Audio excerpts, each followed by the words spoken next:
નમસ્કાર મિત્રો, હું બિપિન વાસાણી ફરી વખત નિહાલ એજ્યુકેશનમાં આપ સૌ મિત્રોનું સ્વાગત કરું છું. મિત્રો, આજે આપણે ધોરણ 9 વિષય ઇંગ્લિશ જેમાં ચેન્જ ધ ટેક્સ જેનો આપણે બીજો ભાગ જોવાનો છે. જેમાં કાળ પરિવર્તન, જાતિ પરિવર્તન, એકવચન અને બહુવચનનો સમાવેશ કરેલ છે. મિત્રો, આ પહેલાના જેટલા પણ વિડીયો છે તે મેળવવા માટે ઉપર આઈ બટન ઉપર ક્લિક કરીને મેળવી શકો છો. તો ચાલો મિત્રો શરૂઆત કરીએ. સૌપ્રથમ આપણી પાસે અહીંયા એક પેરેગ્રાફ આપેલો છે. We celebrate Independence Day. The children decorate the classroom. They prepare some speeches. The teacher helps them. અહીંયા સૂચના આપેલી છે. Change into the simple future tense. એટલે કે આપણે સાદા ભવિષ્યકાળમાં આ જે પેરેગ્રાફ છે તેને ફેરફાર કરવાનો છે, એમાં બદલવાનો છે. હાલ અત્યારે આપણને જે અહીંયા પેરેગ્રાફ આપ્યો છે તે સાદા વર્તમાન કાળનો છે. તો આપણને ભવિષ્યકાળના જે નિયમો છે તે આવડવા જોઈએ. બહુ સહેલું છે મિત્રો, માત્ર એટલું જ યાદ રાખવાનું છે. આઈ અને વિલ આ બંનેની સાથે શેલ આવશે, બાકી બધામાં વિલ આવશે.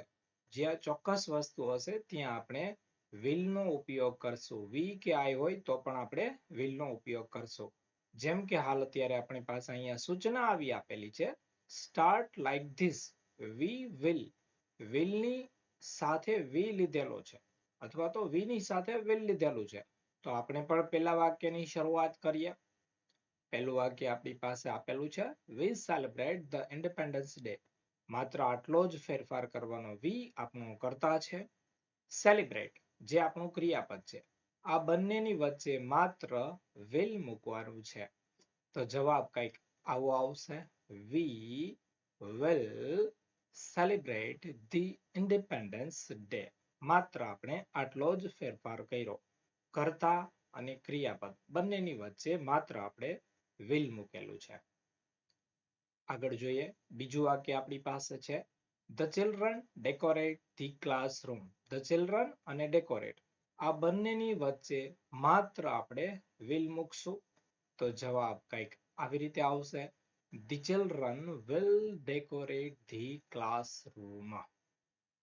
આગળ જોઈએ, ત્રીજું વાક્ય છે, They prepare some speeches. તો they આપણો કર્તા છે, prepare ક્રિયાપદ છે. આ બંનેની વચ્ચે will આપણે મૂકીએ. તો જવાબ આવી રીતે આપણે લખશું, They will prepare some speeches. એના પછીનું વાક્ય છે, The teacher. ટીચર ત્રીજો પુરુષ એકવચન છે, એટલે જે ક્રિયાપદ આપેલું છે એને s લગાડેલું છે. આપણે હવે શું કરશું, એ s ને દૂર કરશું. The teacher અને help છે, આ બંનેની વચ્ચે આપણે will મૂકશું. s છે હેલ્પનો, એ દૂર કરશું. તો જવાબ આપણે આવી રીતે લખશું, The teacher will help them. તો આ પહેલો ભાગ હતો. બીજો પેરેગ્રાફ આપણી પાસે છે, કવિતા runs fast. કવિતા ત્રીજો પુરુષ એકવચન, રન ને s લગાડેલો છે. તો અહીંથી ખબર પડી જશે આ વાક્ય સાદા વર્તમાન કાળનું છે. But Deep and Anand walk slowly. બહુવચન આવ્યું એટલે ક્રિયાપદનું મૂળ રૂપ આપેલું છે. The teacher shouts at them. Teacher ત્રીજો પુરુષ એકવચન છે એટલે shout જે છે એને s લગાડેલો છે. At them. They laugh. they ની સાથે મૂળ રૂપ આપેલું છે. સૂચના કંઈક આવી આપેલી છે, change into the present continuous tense. એટલે કે ચાલુ વર્તમાન કાળ.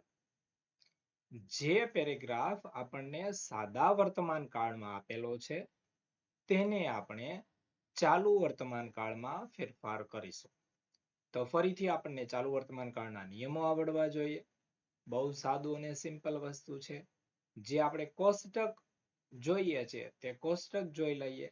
I ની સાથે m, v ની સાથે r, u ની સાથે r, u ની સાથે r, he, she ઇટ હોય તો એની સાથે ઇઝ આવશે અને ધેયની સાથે આર.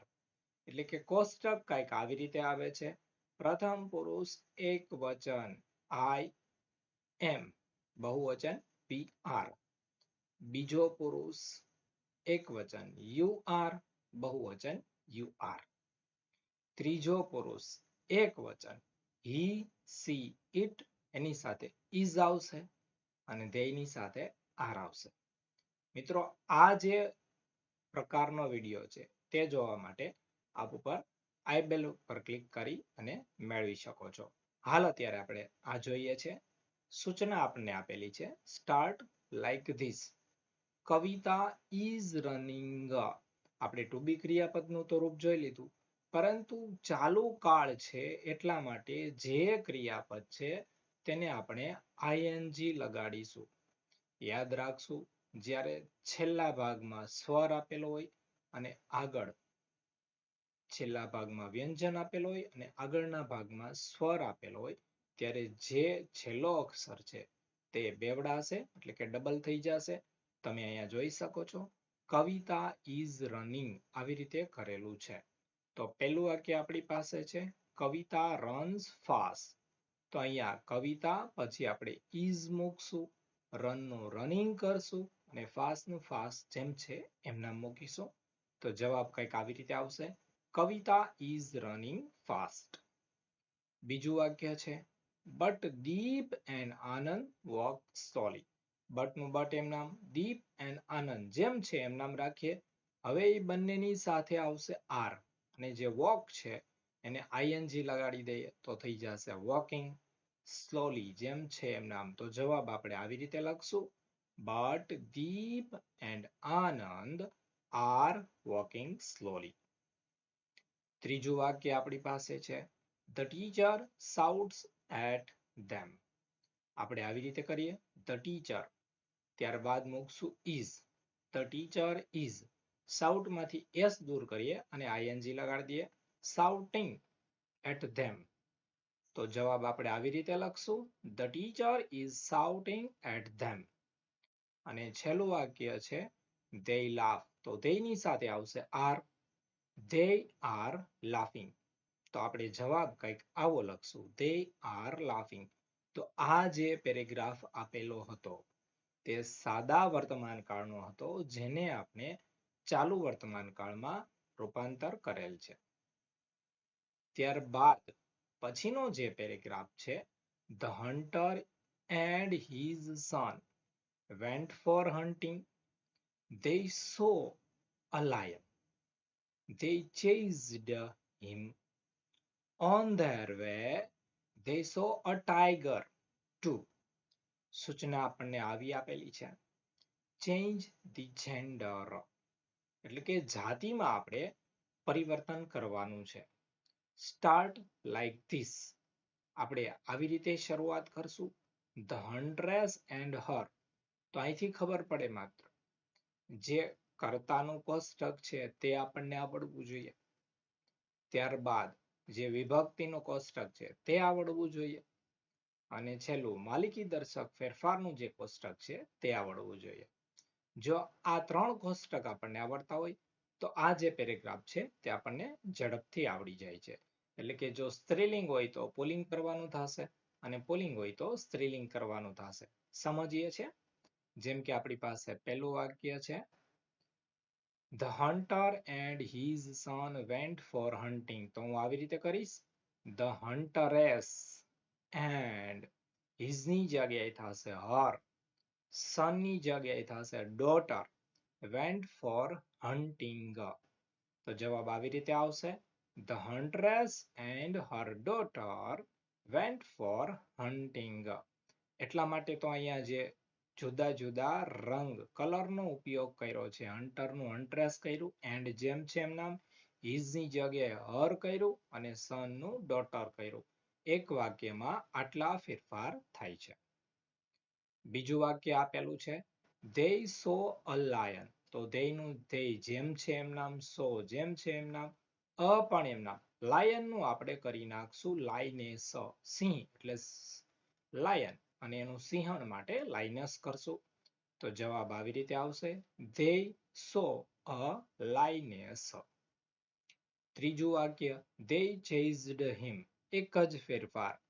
they જેમ છે એમ નામ, chased જેમ છે એમ નામ, હિમની જગ્યાએ આપણે હર કરશું કારણ કે હિમ છે તે સિંહ માટે લાગુ પડે છે. અહીંયા આપણે સિંહણ માટે લાઇનેસ માટે કરવાનું છે એટલા માટે આપણે હર કરશું. they chased her. ચોથું વાક્ય છે on their way they saw a tiger too. તો on their way જેમ છે એમ નામ they saw a ટાઈગર સુધી આપણે એમ નામ રાખીએ. જે આ ટાઈગર છે હવે ટાઈગર નું કરી નાખશું ટાઈગરેસ ટુ. તો જવાબ આવી રીતે આવશે on their way they saw a tigress too. તો આ જે પેરેગ્રાફ હતો તે પેરેગ્રાફમાં આપણે લિંગ પરિવર્તનમાં ફેરફાર જોયો. આગળનો નવો પેરેગ્રાફ છે look at those boys. They are from the cities, but these boys are from villages. They have come by buses. સૂચના છે change into singular form. એટલે કે આપણે એક વચનમાં ફેરફાર કરવાનો છે. start like this. આવી રીતે આપણે શરૂઆત કરશું. look at that boy.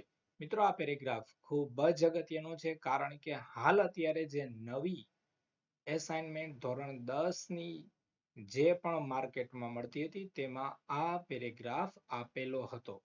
જો ધોરણ 10 ના વિદ્યાર્થી મિત્રોને આ વખતે આ પેરેગ્રાફ એસાઇનમેન્ટમાં હોય તો આ પ્રકારના જે પેરેગ્રાફ છે આપણા માટે ખૂબ જ ઉપયોગી છે. તો ખૂબ જ ધ્યાનપૂર્વક સમજીએ. જેમ કે આપણી પાસે પહેલું વાક્ય આપેલું છે look at those boys. આપણે એક વચન કરવાનું છે. બહુવચનમાંથી એક વચન કરીએ ત્યારે ખાસ ધ્યાન રાખશું આપણે આર્ટિકલ મૂકવાનું ભૂલશો નહીં. જ્યાં પણ આર્ટિકલ આવે ત્યાં આપણે આર્ટિકલ ખાસ મૂકીશું. જેમ કે look નું look એમ નામ, at એમ નામ, those નું એક વચન થશે that. બોયઝ માંથી s આપણે દૂર કરીએ તો જવાબ આવી રીતે આવશે look at that boy. અહીંયા that આપી દીધેલું છે એટલા માટે આપણે આગળ એ મૂકતા નથી. તો જવાબ આવી રીતે આવશે look at that boy. બીજું વાક્ય આપણી પાસે છે they are from the cities. તો હિસી ઈટ હોય એનું બહુવચન they થયું હોય તો આપણે ફરીથી બોય માટે લાગુ પડ્યું છે એટલે આપણે he કરશું. he ની સાથે is આવશે. he is from the special છે ચોક્કસ છે એટલા માટે આપણે એમ નામ રાખીએ છીએ. સિટીમાં જે સ્પેલિંગ છે એનો ફેરફાર કરીએ. CITIES છે ES ને દૂર કરી IES દૂર કરી એની જગ્યાએ Y કરીએ. જે આગળ નિયમમાં આપણે એક વચન બહુવચનમાં સમજી ગયા છીએ. તો જવાબ આવી રીતે આવશે he is from the city. સિટીનો સ્પેલિંગ ચેન્જ થઈ જશે CITY. આ ખાસ ધ્યાન રાખશું.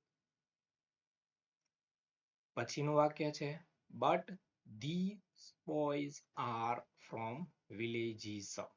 but નું but એમ નામ, these નું એક વચન કરશું. these boys છે એમાંથી s દૂર કરીએ એટલે થશે boy. r માંથી is કરીએ એટલે but this boy is from villages છે અહીંયા આગળ આપણે આર્ટિકલ મૂકીએ તો a village s દૂર થઈ જશે. તો જવાબ કંઈક આવી રીતે આવશે but this boy is from a village. છેલ્લું વાક્ય છે they have come by buses. તો ફરીથી they ની જગ્યાએ આપણે he કરીએ. he ની સાથે has આવે છે. he has come by આપ્યું છે એટલે એક n મૂકવાની જરૂર નથી. buses માંથી આપણે es દૂર કરીશું માત્ર s રાખશું. બસ સુધી જ રાખશું. તો જવાબ આવી રીતે આવશે he has come by bus. મિત્રો જો આપે અમારી ચેનલ સબસ્ક્રાઇબ ન કરી હોય તો અહીં ક્લિક કરી સબસ્ક્રાઇબ કરો. મોસ્ટ પોપ્યુલર વિડીયો જોવા માટે અહીં ક્લિક કરો.